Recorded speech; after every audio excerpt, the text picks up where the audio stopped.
الحمدلله بنیاد قمر رمضان سال گذشته در ولایت‌های مختلف افغانستان مواد غذایی به هموطنان نیازمند توزیع کرد که شامل بامیان، غزنی، کابل، جلال آباد، لغمان، نورستان، فاریاب، فرا، هلمند، قندار، هرات و ولایت‌های دیگه که فعلا حضور ذهن ندارم.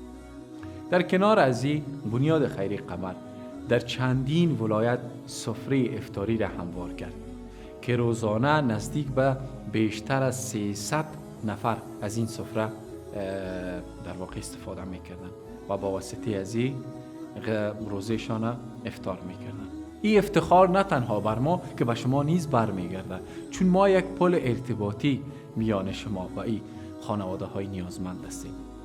بنیاد قمر در سال جاری نیز تصمیم دارد که انشالله در ولایت های متعدد افغانستان، مثلا اون ولایت هایی که فقر و بیچارگی بیشتر است، در اونجا فامیلای نیازمند دستگیری کنه و سفره رمضانی انبار شود که مواد بسته‌های غذایی است به این فامیل های نیازمند توزیع میشه، شامل مواد ارتزاقی اولیه، روغن، آرد، برنج، لوبیا، نخود و مواد شوینده باب. از یک طرف ما منتگزار الله متعال هستیم که ما را به خاطر این رسالت ارزشمند قبول کرده و پذیرفته، و از جانب دیگر هموطنان عزیزی که این کلیپ بیننده هستند از اونا میخواهیم که در این پروسه خیر و کار که در واقع جز از صفتهای صالحین است شما نیز سهم بگیرید.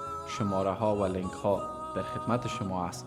شما میتونین به طور 24 ساعت هم تماس بگیرین و هم در این لینک ها داخل شده به اندازه نیازمندیتان، به اندازه تواناییتان کمک کنین این نیازمند داره.